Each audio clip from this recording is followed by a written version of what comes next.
Hello fellow Whovians and welcome to another review video in Diagnosing Doctor Who. I have pissed a lot of people off. I'm not sure how I pissed a lot of people off, but if you go back to my first video and look at the like to dislike ratio and look at some of the comments, you will notice that people did not like my first episode of Diagnosing Doctor Who. Which, fine. You know what? If you don't like it, you don't like it. I don't know where people got the impression from that video that I didn't like the episode, because I thought it was alright. I didn't hate it.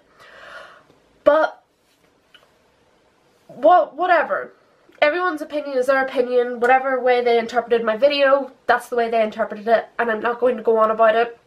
So, thank you to everyone who's been leaving positive comments so far, and even thank you to the people who left negative comments, because I still like debating and interacting with people who watch my videos anyway, so thank you to everyone who's watched, interacted, and discussed the new Who with me so far. So here is the Diagnosing Doctor Who episode on episode 2 of series 11, The Ghost Monument. The first thing I want to address that I wasn't able to address last week because we didn't really see it properly except for when the credits rolled up is that I love the new intro. I love the colours that are used, I love the galaxy like background, I love the music. It is very reminiscent to me of some of the older intros and even a mix of the new. It's kind of like moulding them both together, and same with the actual graphics, actual visuals, like the whole like kind of reflecting thing. I'm not sure how to explain it. It reminds me of a lot of the older Doctor Who's graphics. It wasn't really used as much in New Who. It was more of the vortex thing that since 2005, but this intro is got the kind of reflecting, I don't know if there's an official name for it, but like the reflecting visuals on each side, like you would do with a line of symmetry, that kind of thing. And that's very reminiscent of the older Doctor Who intros, and I really like it when they sort of mould old and new, because it's sort of like a nod to the classic era and kind of bringing it in and acknowledging that it's still there, you know, because a lot of people don't know about the classic era, which I would highly recommend, because there's even loads of episodes that I haven't seen yet, even though my dad's got them all. That's something. If anyone's got any episodes to recommend to me from the classic era, my dad has them all. So just tell me an episode and I'll go and watch it. I'll borrow it off my dad if he doesn't mind, but I don't think he would. So leave recommendations in the comments, because I would love to watch more of the classic era. So the first thing I noticed is that the camera work is a lot less like just still. There's a lot of like moving around, and it's nothing like phenomenal, it's like nothing groundbreaking, but it's still a lot more interesting than what I've seen in old or Who. Like, there's a lot more like moving around and you're kind of feeling like you're a part of it. Like at the start when the Doctor was talking to, I can't remember his name, but the man who picked her and Yaz picked her and Yaz up, like the camera was like moving around them, following them along as they were in the ship, and it just makes you feel a lot more involved as a viewer than it does when it's just like just in one place, flicking from side to side and just kind of doing loads of different shots, kind of stationary. I like the kind of fluid thing where it's all sort of going in one motion, and it shows that a lot more like thought and effort is being put into the camera work. And I just really appreciate that. I think it makes it seem a lot like, as I say, it makes you feel like you're part of it as the viewer, like you're following along, kind of like an invisible companion, and if you want to put it in a gay way. At first I was kind of confused by the blank screen transition from when they crash land on the planet and from when the Doctor comes out of the ship with Yaz. But when it happened again later on, I realised that I think the black screen transitions are when Ryan closes his eyes. It seems that we are viewing all of this through Ryan's point of view. Not directly, like we're not viewing it through his eyes, but whenever he shuts his eyes, that seems to be when everything goes black, and then when he's woken up or he gets up or he dusts himself off after the crash, that's when we see things again. That's when it's not black anymore. And it's an interesting concept. I'm not sure how I feel about it yet, because when it happened, when the ship crash landed, I think it was a bit jarring to have it just suddenly black for no reason. It took me out of it a little bit. Not a lot, but it still took me out of it a little bit, especially since it was crash landing and suddenly Doctor and Yaz and everyone's out of the ship, and it's just a bit confusing.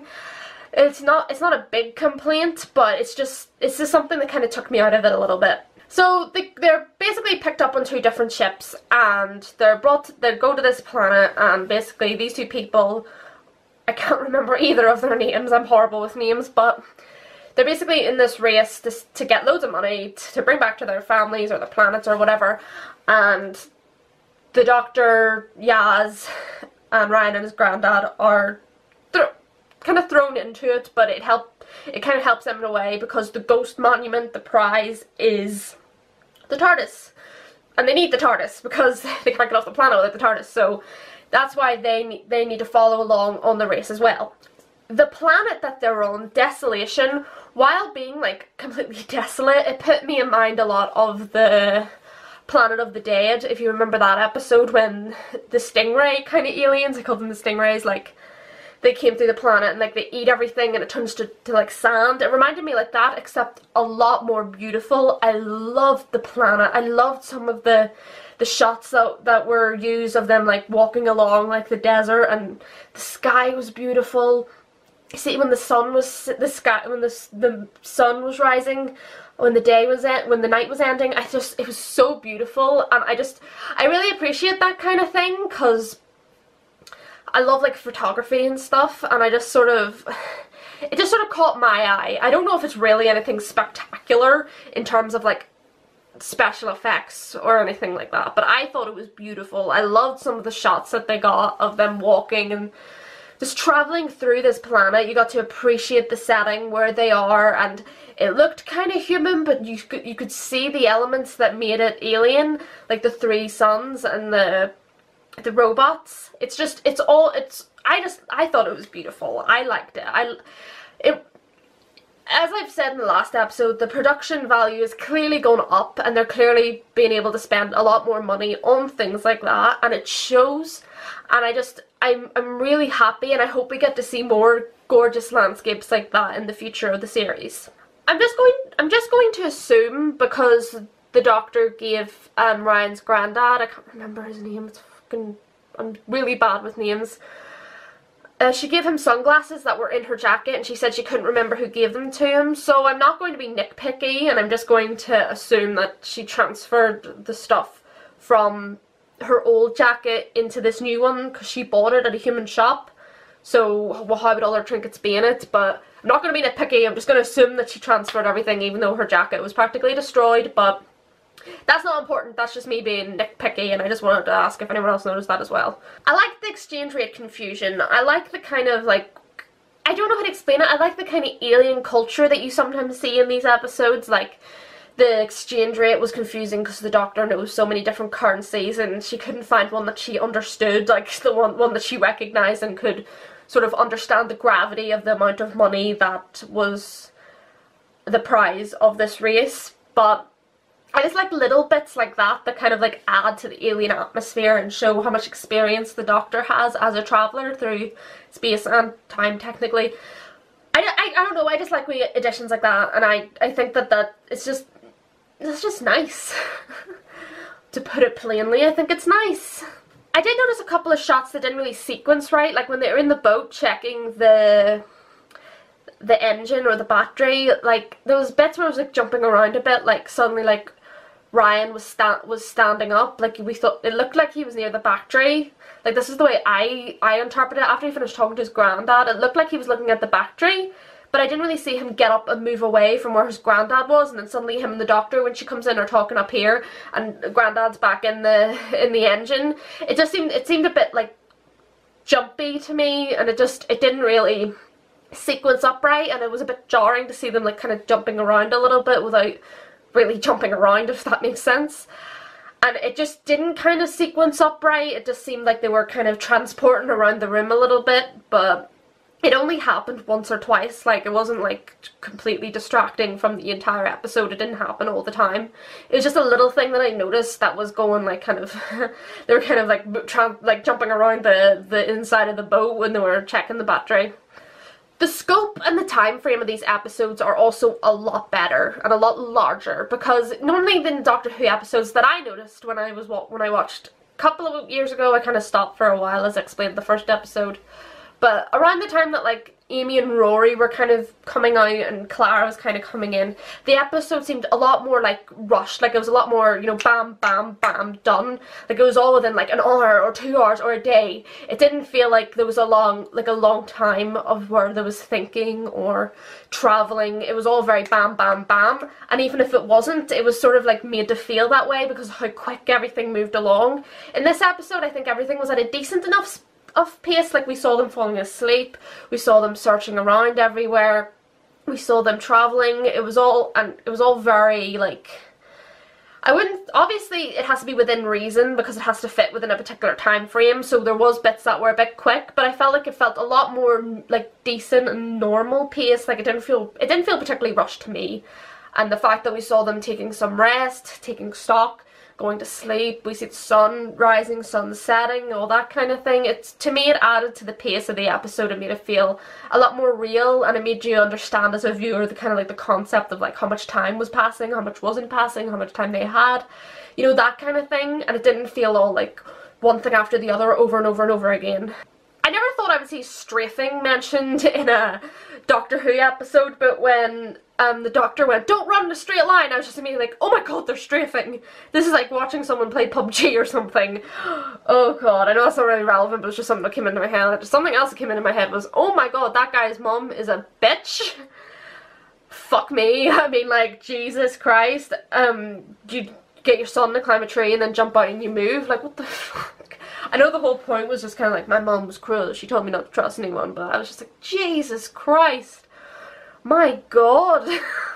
That's a hard lesson to learn at such a young age, but I suppose that was the point. In that note, I really liked those two characters who were actually competing in the race. They felt very real to me. Like there was the cynical guy who was grumpy all the time, and he probably just I don't know if he mentioned what he wanted the money for, but he wanted the money for his reasons. And then there was the girl who was trying to get it for her family. Their planet was in danger. There's a cleansing going on, and her family's in hiding, and she's trying to get this money to get out. So you feel for both of the characters, especially after he explained that his mum like made him break his arm for jumping out a tree. You're like, oh, that's why you're an asshole.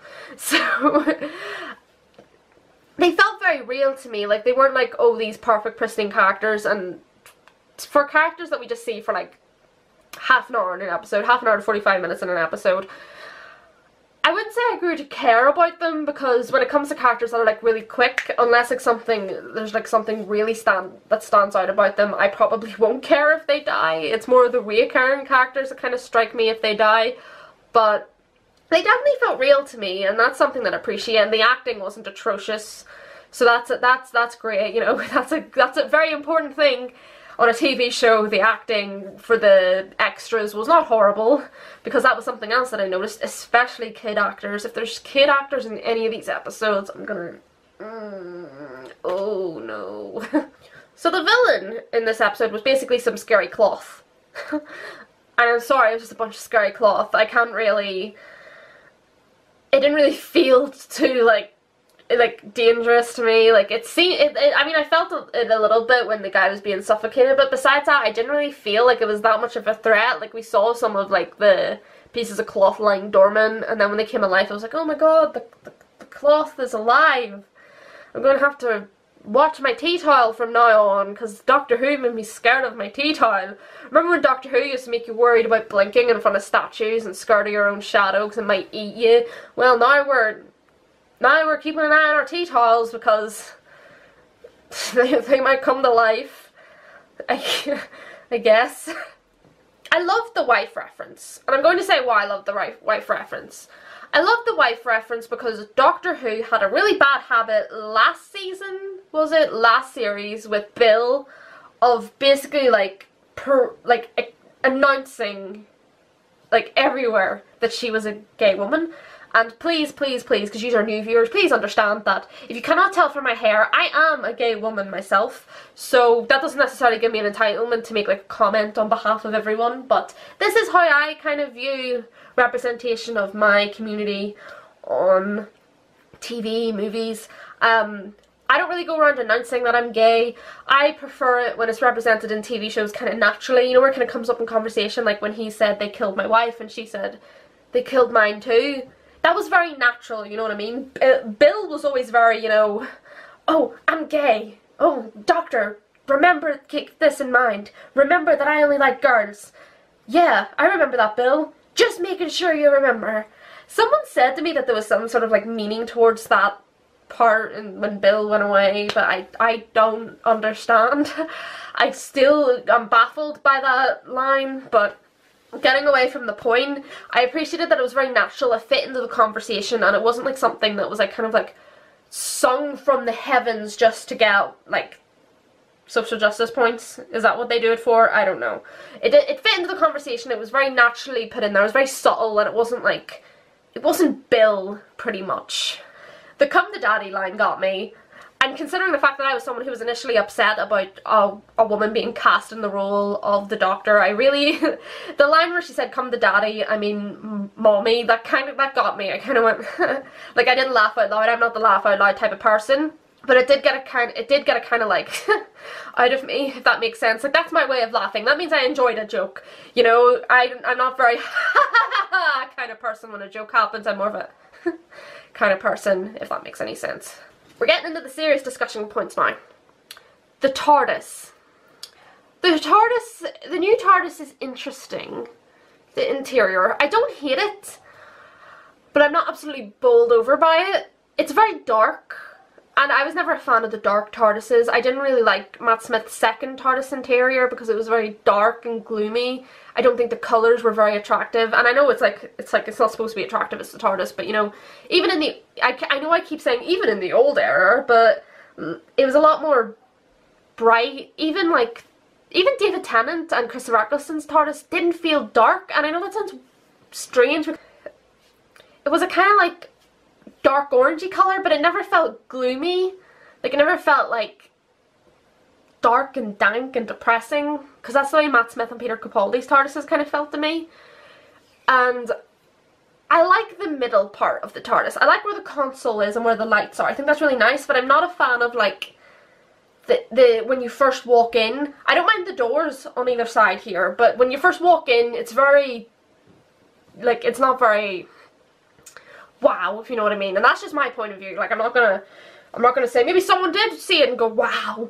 I personally didn't. And, like, for example, when I first saw Matt Smith's first TARDIS, and I know a lot of people don't like Matt Smith's first TARDIS interior, but when I first saw it, I was like, oh my god, like, it was big, it was beautiful, like, there was stairs leading up, everything was bright, everything caught your attention. It didn't exactly feel that way in the new TARDIS. You didn't really get a good look at the console or anything yet, which they might be trying to, like, you know, sort of reveal slowly throughout the season, but it's just another TARDIS interior to me, really. Nothing really stood out to me. Maybe it'll grow on me because they always end up growing on you in one way or another because you're seeing it so, like, repeatedly. But my main reaction is it's alright. It's okay. Yeah. I kind of like it. I like it. Sort of. I like there's parts I like and parts I don't like. There. That's how I'm gonna word it. What I'm really looking forward to is that if this ends up being kind of like the way William Hartnell's some of William Hartnell's episodes went, where he was with Ian, Barbara and Susan, and he was trying to get them back to Earth, but he kept messing up. I would love it if they kind of did that in this series, like the Doctor's trying to get Yaz, Ryan and his granddad back home, but they keep, like, getting interfered with, they keep landing in the wrong places. If that's how this series is gonna go, I think that would be really good, and I would really enjoy watching that kind of thing, because it hasn't really been done in New Who. All of the companions have kind of come on their own free will, or kind of been called on occasions, like Bill was, like he would come and get her and she would willingly go and that kind of thing. So I think it would definitely be an interesting change to the companion dynamic, because it's not something that's been done at New Who. It's definitely something that's been done in Old Who, and it would be definitely nice to kind of like mix those two together and kind of have something different with the companions happening that keeps them on the TARDIS and keeps them travelling with the Doctor. I would really be interested in something like that. Let's get into Jodie again. Oh, people weren't happy with me last week, as you probably know, because I said at the start of the episode, I don't hate Jodie.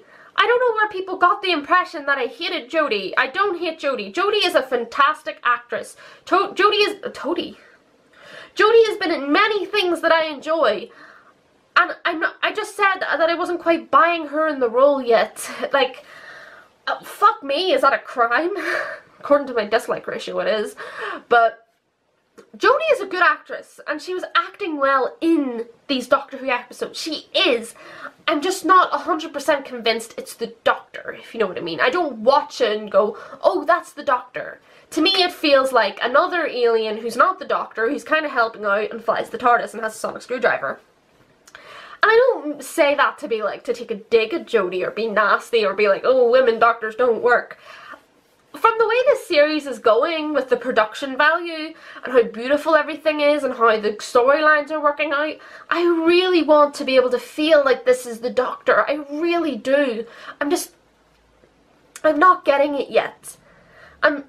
Please understand, it's not a dig at Jodie Whittaker. She's a brilliant actress, she's fantastic. It's just, maybe the role isn't for her, but it's only episode 2. I don't know. Maybe she'll grow on me. I said that last week. Maybe she's still to grow on me. I don't know. But it isn't quite there yet for me. Who knows? Maybe I'll get 30 dislikes on this video simply for saying that. So overall, it was a very good episode, I believe. I enjoyed many aspects of it, and there were a couple of things that kind of threw me off a bit, but there were nothing major. And the TARDIS and Jodie, I'm not really, like, the TARDIS is alright, Jodie is okay, but I'm not really feeling it yet. But that's the way it always is. It was the exact same when Matt Smith came along. I didn't feel him either. I haven't made a definitive judgment yet, okay? Please give me time. It's only episode 2. And please watch the video before you hit the dislike, because it's very clear from a lot of your comments that you didn't actually watch the video before you started. Because that's all it sounds like in my ears when you write stuff when you clearly haven't watched it. It sounds like blah blah blah blah blah. Anyway, thank you for watching. Please leave your thoughts down below. Recommend any classic episodes that you think that I would enjoy. And please watch this episode carefully before commenting. And like, comment, subscribe. If you want to be here, don't do it if you don't want to be here. I don't want you here if you don't want to be here. Why would you want to be here if you don't want to be here? So, doesn't make sense. Same on my social medias, Twitter, Instagram, Facebook, blah blah blah. I normally do updates on when videos are coming out and stuff like that on my Twitter, so if you want to follow me there in case the video's late or I can't upload 1 week or whatever, that's where I would normally write it on Twitter. So if you want to keep updated on that kind of thing, then follow me there. But again, don't follow me there if you don't want to be there. I don't want you there if you don't want to be there, and you definitely don't want to be there if you don't want to be there. So that's it for this week, Whovians, and remember, please give me time. I'm trying to give Jodie a chance here. It's only episode 2. I'm waiting to kind of feel her, alright? And that's the way I am with all the doctors. So please, give me time. Give her time too.